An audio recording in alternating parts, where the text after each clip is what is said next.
My wife claimed I was lazy while I supported her entire family, so I divorced her quietly and took control of everything she thought she owned. I'm a 32-year-old guy. And for most of my marriage, I genuinely believed that providing for my wife and her family made me a good man. That was the narrative I repeated to myself every night when I came home from another long shift, my clothes smelling like metal and sweat, my knees throbbing as I dropped my keys on the counter. I paid for everything: electricity, groceries, phone bills, even her parents' medications when they forgot to refill them on time. I kept telling myself that real men show love through responsibility. And maybe one day Sarah and her family would see how hard I was trying. But behind closed doors, Sarah slowly turned into someone I didn't recognize. "Can you try doing more around here?" she would snap, arms crossed, even though I had just worked a 12-hour shift. Yet the moment we were around her friends, she'd smile sweetly and say, "My husband works so hard." I'm lucky. Her tone was always warm in public, cold at home, like she had two versions of me, and the real one never seemed good enough. Her parents treated me like I was born with a built-in wallet. "Beta, can you cover the utility bill this time? It's just a small loan. You're the man of the house. These things fall on you."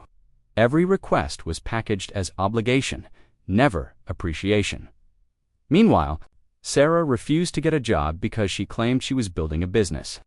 I never once saw her work on anything, just hours, scrolling on her phone, watching shows, or researching trends. Whenever I gently asked how her business was going, she'd roll her eyes. "You wouldn't understand.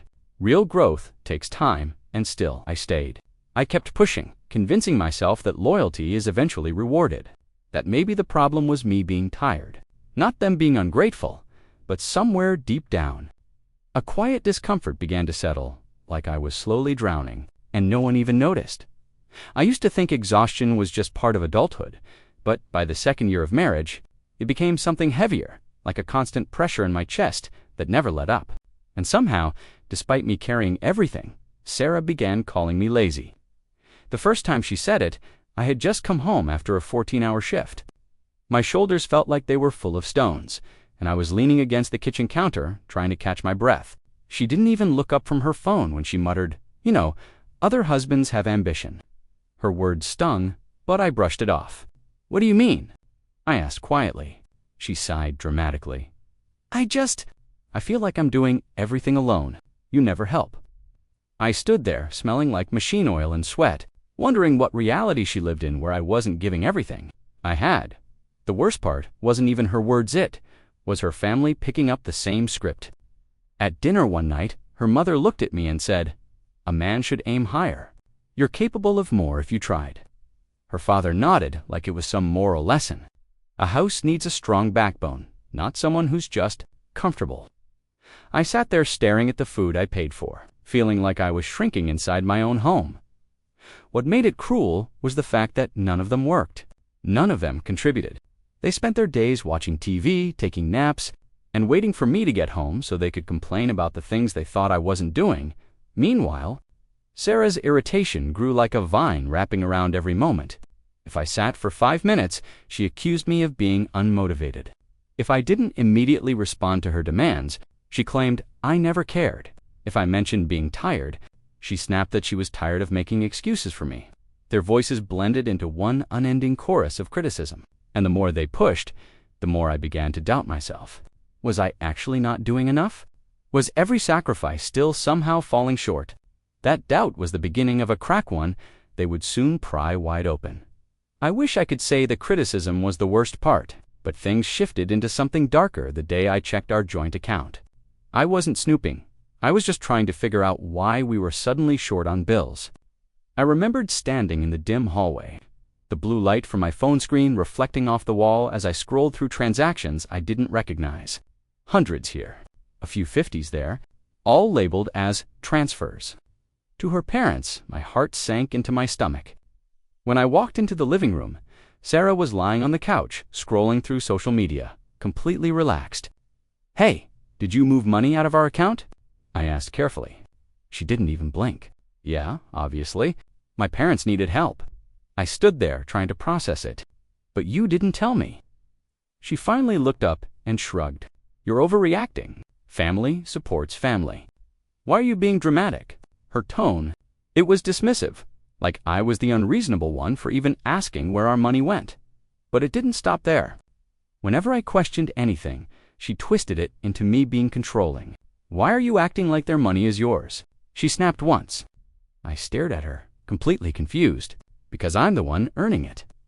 She rolled her eyes so hard her whole head tilted back. "God, you're so insecure." That night, I sat at the table going through receipts and statements, and a cold realization crept in. Her parents had started expecting money from me every single month, not as help, not as a one-time thing. As a requirement, her dad even said one afternoon, "We knew you'd understand. You're the dependable one." Like I had signed a contract to fund their entire lifestyle. The more I dug into our finances, the more things didn't add up. Our savings were dwindling. Our expenses were mysteriously high.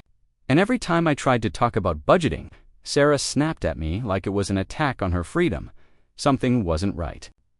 Something had been happening behind my back for a long time, and I had no idea just how deep it went. I kept telling myself things would settle down, that maybe we were just in a stressful phase, but instead, everything escalated. The emotional abuse didn't come all at once. It crept in slowly, disguised as concern or jokes, until it became the new normal. One night, I came home exhausted, my shirt stuck to my back, my hands still trembling from hours of repetitive machinery, and Sarah looked at me like I was an inconvenience. She didn't ask how my day was.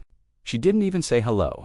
She just pointed at a pile of dishes and muttered, "You could at least help instead of being pathetic." The word pathetic hit different. "Sarah, I just got home," I said quietly. She scoffed. "Yeah, and other husbands don't act like zombies. You make everything harder." I stood there, still by the door, feeling like a stranger in my own house. The worst part was her parents sitting right there, nodding along as if she was teaching me how to be a man. Her mother chimed in with her usual passive-aggressive tone.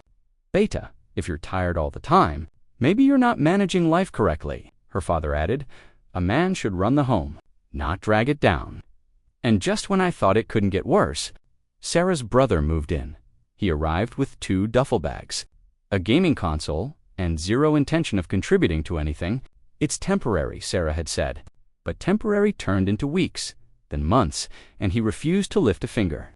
He'd sit shirtless on the couch all day, leaving dirty plates everywhere, occasionally glancing at me with this smug look, like you're just the laborer here, if I dared mention chores or money. Sarah snapped instantly. "Why are you attacking my family? If you loved me, you'd support them. You always make everything about you." Every boundary I tried to set was met with guilt, anger, or silent treatment. The home I paid for didn't feel like mine anymore. Felt like I was trapped inside someone else's kingdom, walking on eggshells, while everyone took more and more, and the more I tried to keep the peace, the more invisible I became. There's a specific kind of exhaustion that sinks deeper than physical tiredness, one that starts in your chest and spreads until even breathing feels heavy. That was my life by the time Sarah began pushing for something that left me speechless. She wanted me to get a second job. I remember sitting at the edge of the bed, untying my work boots with aching fingers. When she stood in the doorway with her arms crossed, "You know," she said casually, "my parents think we'd live a lot better if you stopped being comfortable with bare minimum." I froze. "Bare minimum? I'm working overtime every week," she shrugged. "Well, it's clearly not enough." Her voice wasn't angry. It was disappointed, like I had failed some unwritten exam. The next morning, over breakfast I paid for, she added, "Real ambition means doing whatever it takes." I stared at her, stunned. "I'm already doing everything." She didn't miss a beat. Then do more. When she started sleeping in the guest room, she framed it as needing space from negativity. Even though I hadn't raised my voice or argued once, "If you can't handle pressure," she said coldly, "how will you ever support a real family?" Her words sliced into me because all I'd ever done was support them. I felt like someone had flipped the world upside down and forced me to live in it. The emotional distance became a weapon. She stopped hugging me, stopped talking to me unless it was criticism, and started giving her family a play-by-play of how unmotivated I was. Her brother smirked whenever I walked by, like he knew he had more power in the house than I did. Her parents treated me like I was failing them personally. I tried talking to my best friend one night. I stood outside under the cold air, palms shaking as I vented everything. He listened quietly before saying, "Man, this isn't marriage. This is exploitation." I wanted to deny it, to defend Sarah, to believe she loved me, but I couldn't. And for the first time, the thought crossed my mind. Maybe I'm not the problem here. Always believed that the worst kind of pain comes from what's said to your face, but I was wrong. The worst pain comes from what you discover when no one thinks you're looking. One evening, Sarah asked me to print something from her email because her laptop was acting up. She handed me the password without hesitation, probably assuming I'd never dig into anything other than the file she needed. But when I opened her inbox, a notification popped up an email thread titled, "Update about him." Curiosity tugged at me. I clicked, and my entire reality shattered in message after message. Sarah had been telling her family that I was barely employed, that I was unstable with money, that I depended on her financially. She even wrote, "I'm so tired of carrying him. He acts like such a burden." My hands went numb. I scrolled further and saw emails where she claimed she was paying the rent, messages where she called me useless, even one where she wrote, "Once my business takes off, I won't need him anymore." But the biggest hit came next. I found applications for new credit lines under my name. Forms filled out with my info, my signatures forged so perfectly it made my stomach churn. She was trying to open credit cards, loans, anything she could use to funnel more money into her imaginary business. I confronted her that night, my voice trembling. "Sarah, what is all this? Why are you lying about me? Why are you trying to take credit in my name?" She didn't panic. She didn't apologize. She didn't even deny it. She just snapped, "You weren't supposed to see that. Why do you ruin everything? You're obsessed with control." Her reaction said everything. There was no misunderstanding, no stress, no miscommunication. She had been building an entire alternate reality behind my back and using it to gut me financially. And in that moment, something inside me finally shifted from confusion to clarity after discovering those emails. Something inside me felt permanently altered, like a switch I didn't even know existed had flipped off. But instead of screaming or breaking down, I went quiet, maybe too quiet. I moved through the next few days like a ghost, watching everything more carefully, listening more closely, letting the truth settle into places I had ignored for too long. And just when I thought I had seen the worst of her manipulation, the breaking point came from someone I least expected, her brother. It was late, maybe close to midnight, when I came home from another long shift. The living room lights were on, and Sarah's brother was sprawled across the couch, playing video games with the volume blasting. Empty soda cans and chip bags littered the floor. When I stepped inside, he paused the game and looked at me with this annoyed expression, like I'd interrupted his peace. "I heard you've been bothering Sarah," he said casually, not even looking away from the screen. I blinked. "Excuse me," he smirked. "You need to stop acting like you own this place. You're lucky she keeps you around." Something in me snapped quietly, but completely. "This is my house," I said, voice low. "I pay for everything." He laughed. Actually laughed, yeah. "Well, everyone knows you're too pathetic to take care of her anyway." And that's when Sarah walked in. She didn't defend me. She didn't correct him. She didn't even look surprised. She just crossed her arms and said, "Stop making scenes. You're embarrassing yourself." I stood there, staring at a woman I no longer recognized. A woman who had drained me emotionally, financially, mentally now, allowing her brother to disrespect me inside the home I paid for. In that moment, the last bit of denial inside me died. I stopped trying to explain myself. Stopped trying to win back respect that had never actually existed. Stopped believing this marriage could be fixed. I didn't argue. I didn't defend myself. I didn't raise my voice. I just went silent. Because silence, I realized, was the first step toward taking my life back. After that night, something inside me settled into a strange, cold calm. Not relief, not acceptance, just clarity. I realized that trying to reason with people who benefited from my exhaustion was pointless. So instead of fighting them, I began doing something they never imagined I was capable of. I started paying attention. Quietly, carefully, with a level of focus I didn't know I still had. I began gathering every financial document I could find: bank statements, receipts, copies of forged applications. screenshots of her emails trashing me behind my back. Whenever Sarah or her family thought I was at work, I was actually spending an extra hour in my car organizing everything into folders. One afternoon, I met with a lawyer, an older man with silver hair and a calm, steady voice. I remember sitting across from him in his dim office as he flipped through the evidence in silence. When he finally looked up, his voice held zero hesitation. "You are being financially abused," he said. "And legally, you have more leverage than you think." Hearing those words felt like someone had cracked open a window in a suffocating room.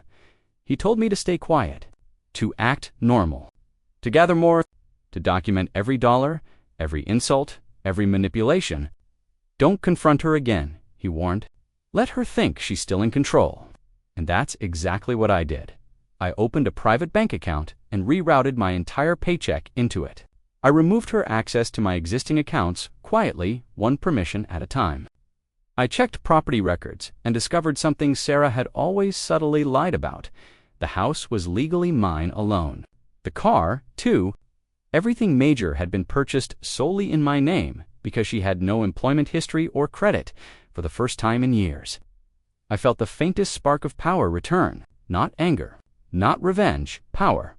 But I didn't celebrate, because I knew something was coming, something that would make all of this feel small. I thought I was prepared for anything after seeing those emails.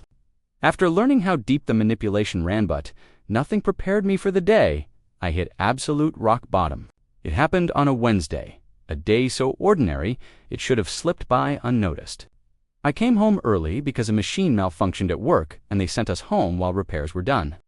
I remember thinking maybe I'd take a nap, maybe I'd finally breathe for a minute. But the moment I opened the front door, I heard voices, low, serious, almost STRATEGICI froze. The voices were coming from the kitchen. I stepped quietly, the sound of my heartbeat drowning out everything else. Sarah's father said, "We need to move fast. Once he's gone, we can put the house in Sarah's name." Her mother replied calmly, "We just need a reason to make him leave. Something emotional, something believable." And then Sarah, my wife, responded in a tone I had never heard from her before. "Don't worry. I'll say he's unstable. Everyone already believes he's unreliable. Once he breaks, it'll be easy." My stomach knotted so violently I thought I might throw up. They weren't talking about an argument or a separation. They were talking about removing me from my own home. My home, the one I worked for, paid for, sacrificed everything for. Her brother chimed in, almost laughing. "He won't fight back. He's too weak. Just say he yelled or tried something aggressive. People will believe it." I felt the floor tilt beneath me.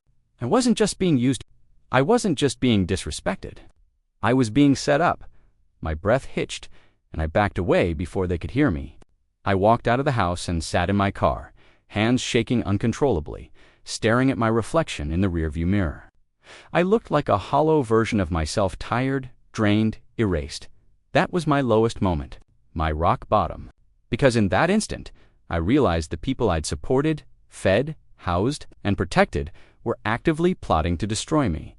And yet, as broken as I felt, something else began forming in the cracks. Something sharp, something resolute.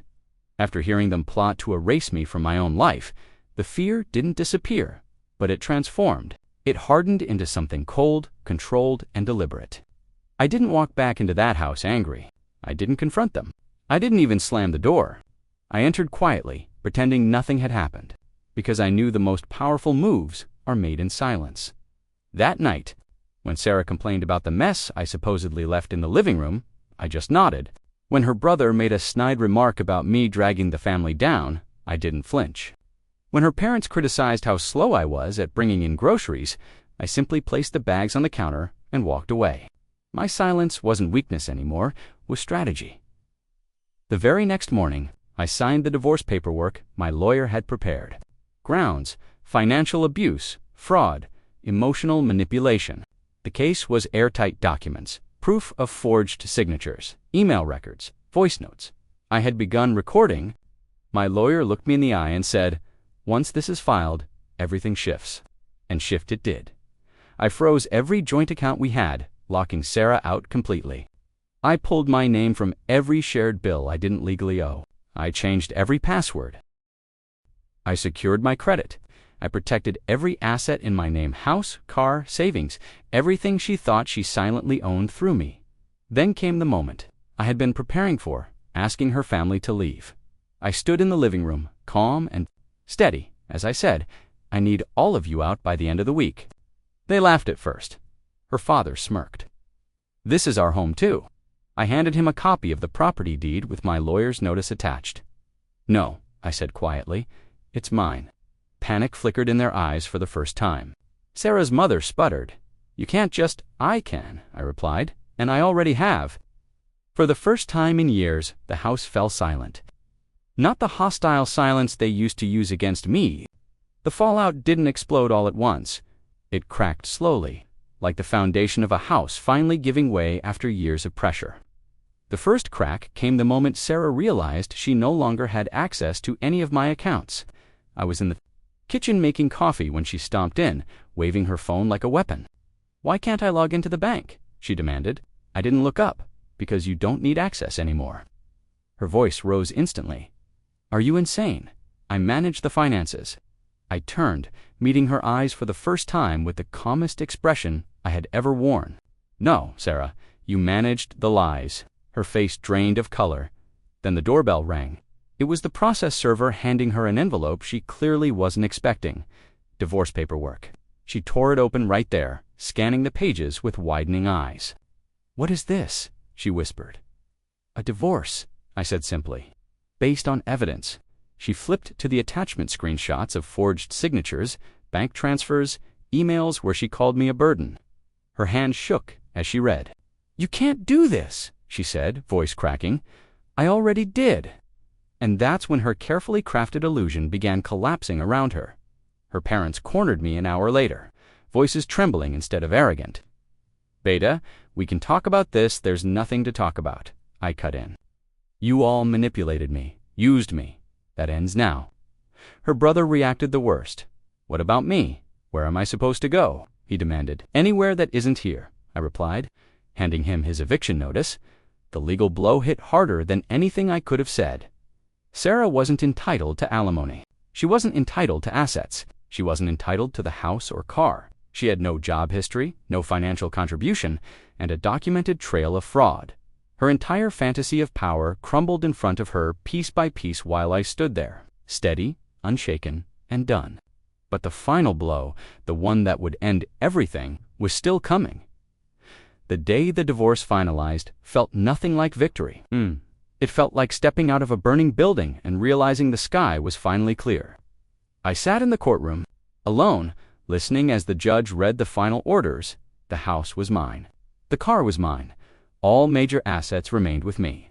Sarah stood across the room, trembling, her parents tight behind her like they were waiting for someone to save them. But no one came. There was nothing left to twist, no lies left to weaponize, no narrative left to hide behind. When it was over, Sarah approached me outside the courtroom, her voice barely above a whisper. "We can fix this," she said, eyes glossy. I shook my head. "You didn't break a marriage, you built a trap." She reached for my arm, but I stepped back. "I spent years giving everything to you and your family. You spent years taking—" Her face crumpled not from love, but from losing the security she thought she owned. Her parents tried next. "We didn't mean to hurt you," her mother insisted. "You forced this," her father added. I looked at them calmly. "You all made choices. Now you get to live with them." By the end of that week, the house was finally quiet, truly quiet. No passive-aggressive comments, no slamming doors, no footsteps of people who treated my home like their territory. I remember standing in the hallway one morning, listening to the hum of the refrigerator, the soft tick of the clock, and realizing it was the first peace I'd felt in years. Sarah sent emails for weeks afterward. Long ones, short ones, apologies, begging, bargaining. "Please, just talk to me." I wasn't thinking clearly. "You know, I need you." Not once did she apologize for the lies. Not once did she take responsibility. I never replied. Instead, I focused on rebuilding my life piece by piece, without the weight I had carried for so long. I started going to the gym again, cooked meals for myself, opened savings accounts that only I controlled, and reconnected with friends who hadn't heard from me in years. And the truth is, the greatest revenge wasn't the divorce. It wasn't the house. It wasn't the assets. It was finally having a life that belonged to me. And watching the people who fed off me realize they would never get another piece of it. I walked away quietly. And that silence, that was the loudest revenge I could have ever delivered.